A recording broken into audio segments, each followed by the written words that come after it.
En général, l'info-sanction, mesure d'adaptation pouvant être autorisée lors des épreuves ministérielles, est celle qui régit les mesures d'aide qu'on peut attribuer à un élève en contexte ministériel, si ces mesures-là sont inscrites dans le plan d'intervention de celui-ci.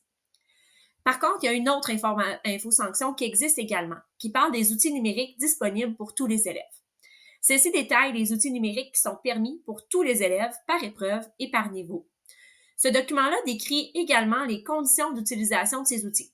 Parmi les outils qui sont nommés dans cette info-sanction-là, on retrouve l'accès à un dictionnaire numérique usuel ou spécialisé unilingue français pour les épreuves de français, l'accès à un dictionnaire numérique de traduction pour les épreuves d'anglais, langue seconde, l'accès à une grammaire numérique et à un traitement de texte.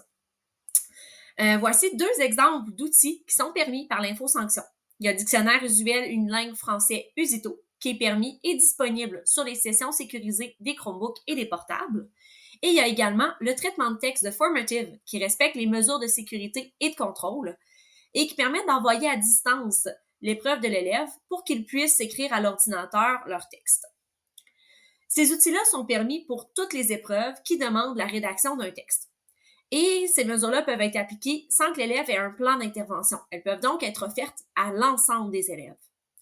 Une des conditions pour utiliser ces outils-là, c'est de respecter les mesures de contrôle et de surveillance qui doivent être appliquées. Par exemple, sur les Chromebooks, c'est le fait d'avoir accès à une session sécurisée qui nous permet de respecter les mesures de contrôle et de surveillance. Évidemment, l'outil doit avoir été utilisé régulièrement par l'élève en cours d'apprentissage et en situation d'évaluation pour que ça ne cause pas préjudice à l'élève de l'utiliser. Et ça ne doit pas abaisser les exigences de l'épreuve.